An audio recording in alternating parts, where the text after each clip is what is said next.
आज हम लोग करने वाले हैं क्लास 9 हिंदी कृतिका। आज जो हम लोग चैप्टर करेंगे उस चैप्टर का नाम है मेरे संग की औरतें। लेखिका का नाम है मृदुला गर्ग।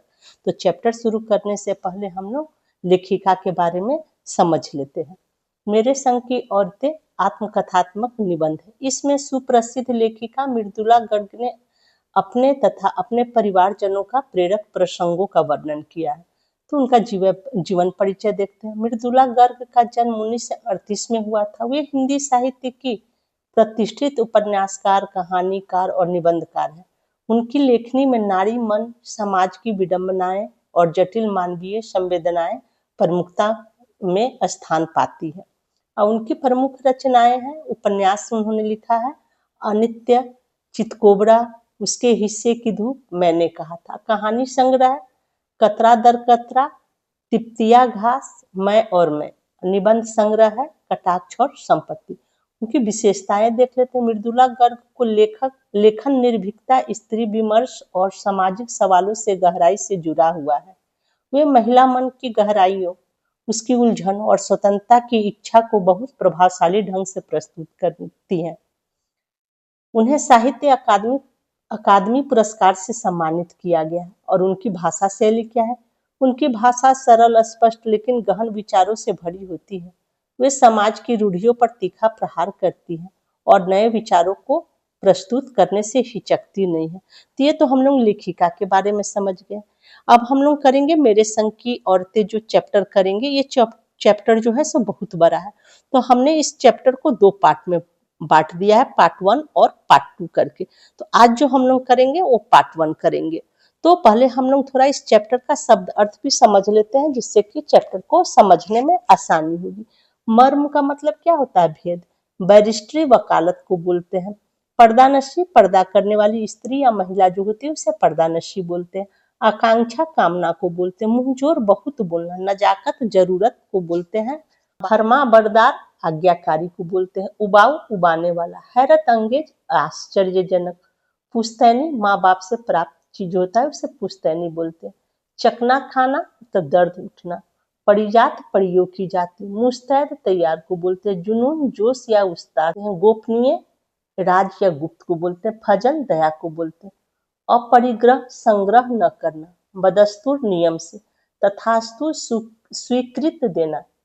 मर्तबा, सम्मान, रुतबा को बोलते हैं। दीदार, मुलाकात, देखने का सौभाग्य। झिझक कर, हिचकिचाते हुए। टटोल कर, महसूस करना। उबक, अकबकाया मतलब घबराया। दुर्योग, अशुभ घटना। निराक, मानसिक रोग को बोलते हैं। मोहलत, फुर्सत या अवकाश को बोलते हैं। मन्नत, दुआ को बोलते हैं।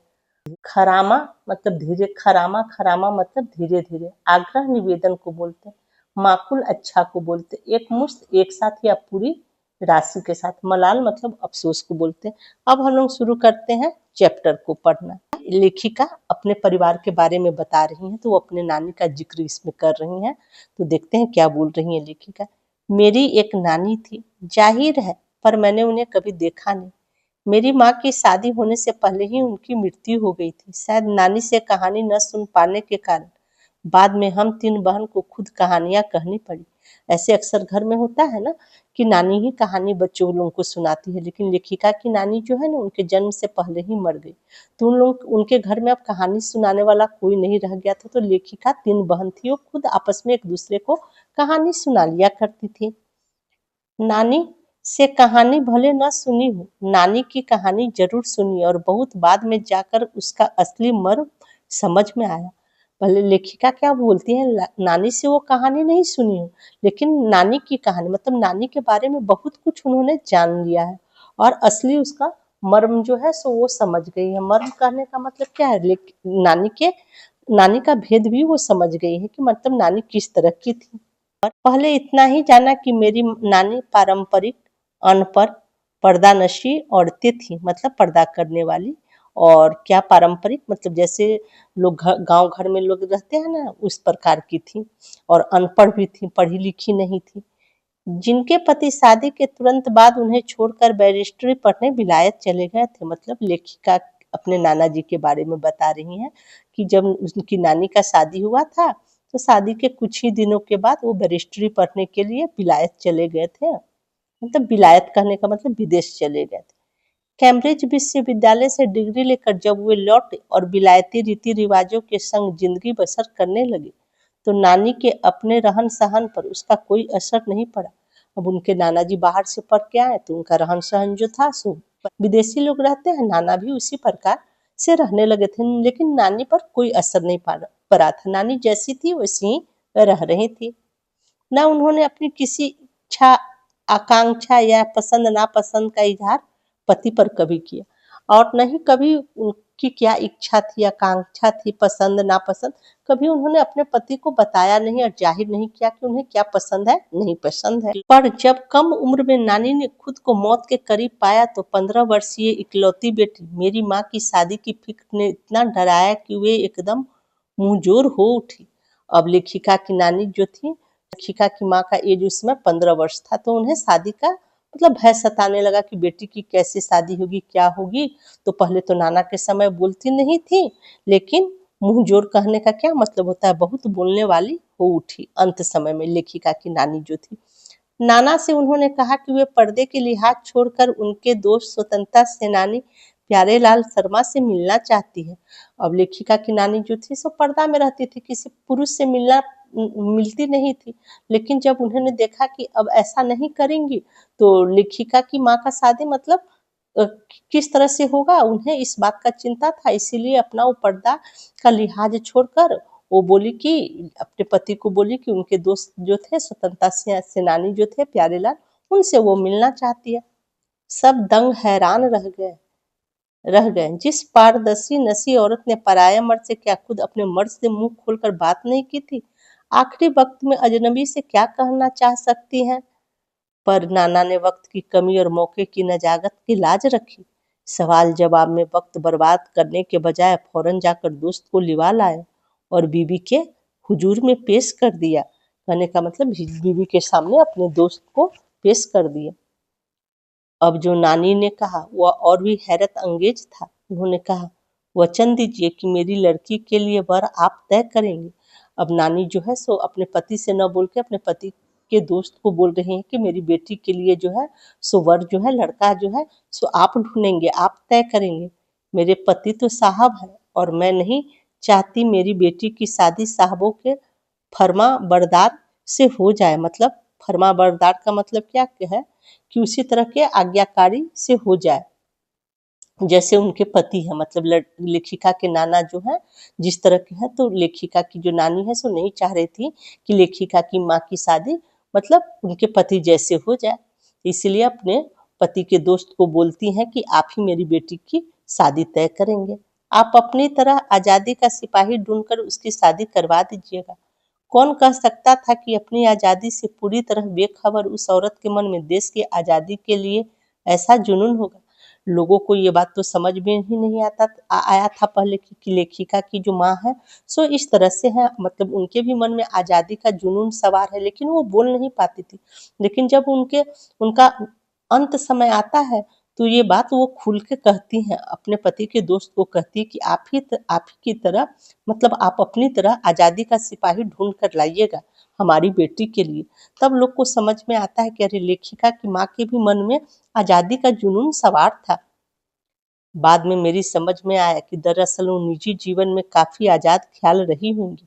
ठीक है, उन्होंने नाना की जिंदगी में कोई दखल न दिया, लेखिका बोल रही हैं, न उसमें साझेदारी की, पर अपनी जिंदगी को अपने ढंग से जीती जरूर रही।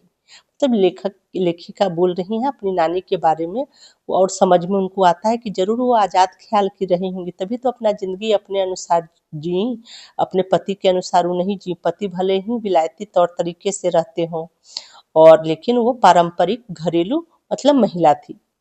पारंपरिक घरेलू उबाऊ और खामोश जिंदगी जीने में आज के हिसाब से क्रांतिकारी चाहे कुछ न रहा हो, दूसरे की तरह जीने के लिए मजबूर न होने में असली आजादी कुछ ज्यादा ही थी। खैर, इस तरह मेरी माँ की शादी ऐसे पढ़े लिखे होनहार लड़के से हुई जिसे आजादी के आंदोलन में हिस्सा लेने के अपराध में आईसीएम के इम्तिहान मतलब एग्जाम में बैठने से रोक दिया गया था, और जिसकी जेब में पुश्तैनी पैसा धेला एक नहीं था।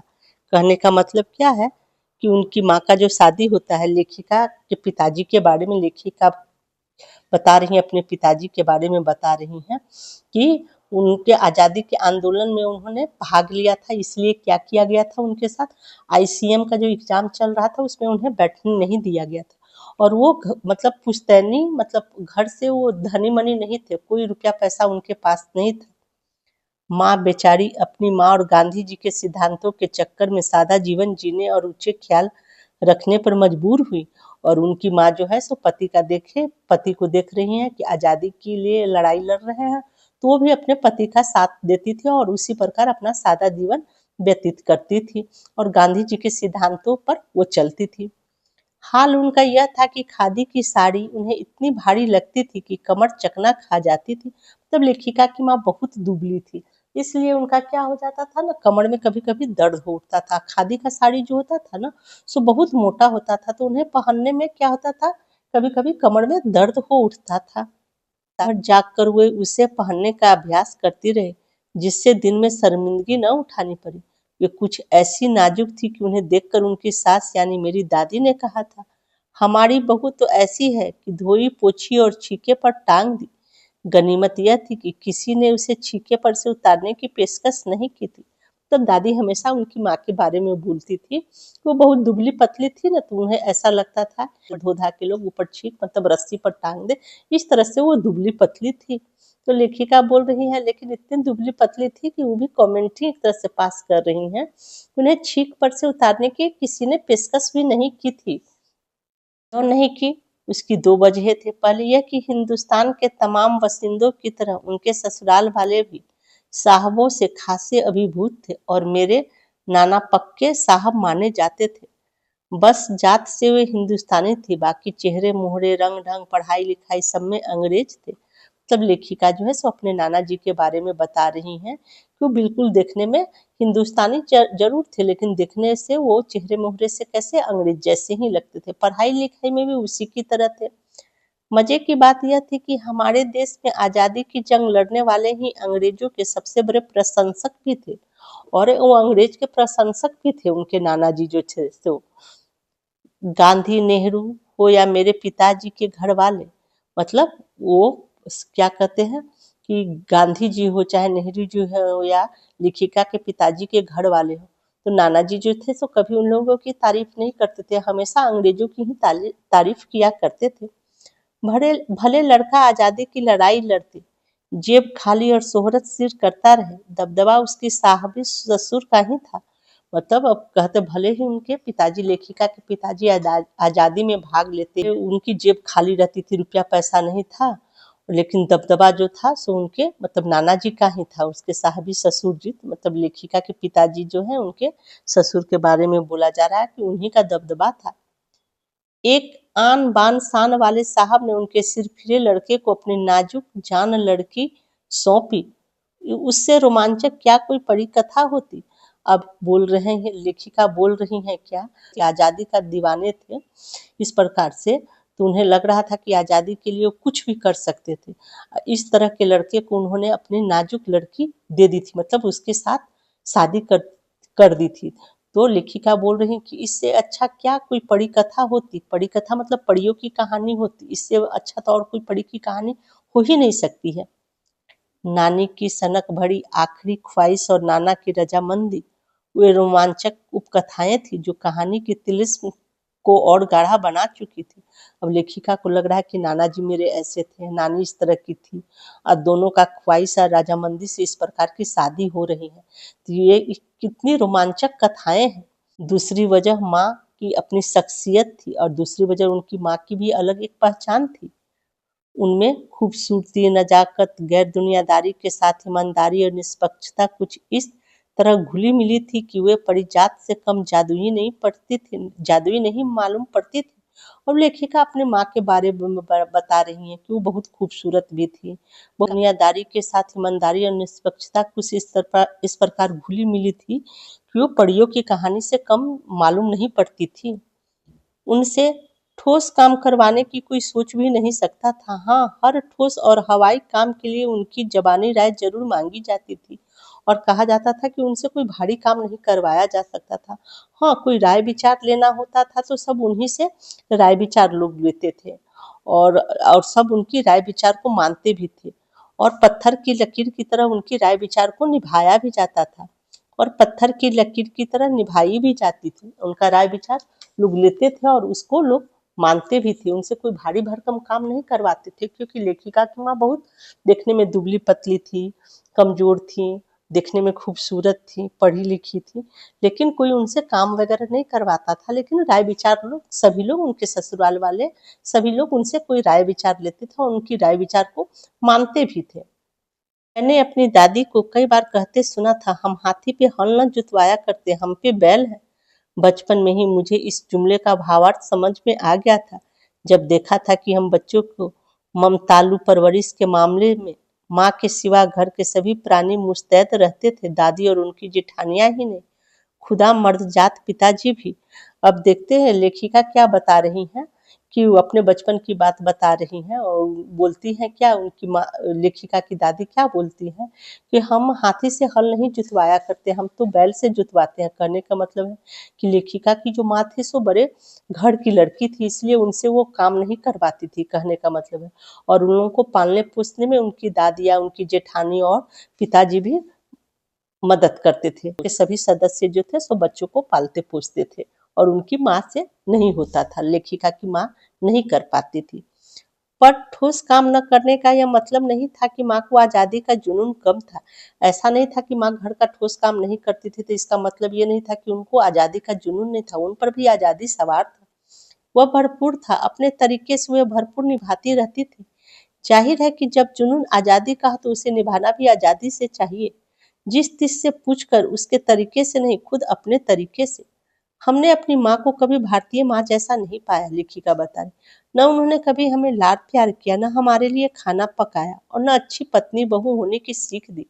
कुछ अपनी बीमारी के चलते भी वो घबराए, वो घर बार नहीं संभाल पाती थी, मतलब दुबली पतली कमजोर थी और कुछ बीमार रहती थी। इस प्रकार वो घर का काम नहीं करती थी, बाल बच्चा को भी नहीं खिलाती पिलाती थी, और कुछ इस तरह का सिखाती भी नहीं थी कि पत्नी बन के तुम्हें क्या करना है, या बहू बन के तुम्हें किस प्रकार से रहना है। तो ये सारा काम उनकी दादी करती थी, पर उसमें ज्यादा हाथ उनकी अरुचि का था। उनका ज्यादा वक्त किताब पढ़ने में बीतता था, बाकी वक्त साहित्य चर्चा या संगीत सुनने में, और वे सब बिस्तर पर लेटे लेटे किया करती थी। फिर भी जैसा मैंने पहले कहा था, हमारे परंपरागत दादा दादी या उनकी ससुराल के अन्य सदस्य उन्हें नाम धरते थे, न उनसे आम औरतों की तरह होने की अपेक्षा रखते थे। मतलब उनके दादा दादी जो थे सो इस तरह उनसे कोई अपेक्षा नहीं रखते थे कि जैसे औरों घरों में लोग सोचते हैं ना कि बहू है तो इस तरह से करे, तो उनकी माँ से कोई इस तरह का उनके दादा दादी इच्छा नहीं रखते थे। उनमें उनमें सबकी इतनी श्रद्धा क्यों थी, जबकि वह पत्नी, माँ और बहू के किसी प्रचारित कर्तव्य का पालन नहीं करती थी? साहबी खानदान के रोग के अलावा मेरी समझ में दो कारण आए हैं। लेखिका समझती थी ऐसा तो उनकी माँ में कुछ भी नहीं था, फिर भी क्यों लोग उन्हें पसंद करते थे? तो लेखिका को दो कारण समझ में आता है। नंबर वन क्या, वे कभी झूठ नहीं बोलती थी, लेखिका की माँ। और दूसरा कारण क्या है, वे एक गोपनीय बात को दूसरे पर जाहिर नहीं होने देती थी।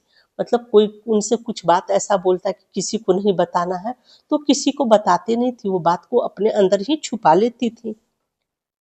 पहले के कारण उन्हें घर वालों का आदर आदर मिला हुआ था, पहले के कारण उन्हें घर वालों से बहुत आदर मिलता था कि वो झूठ नहीं बोलती थी।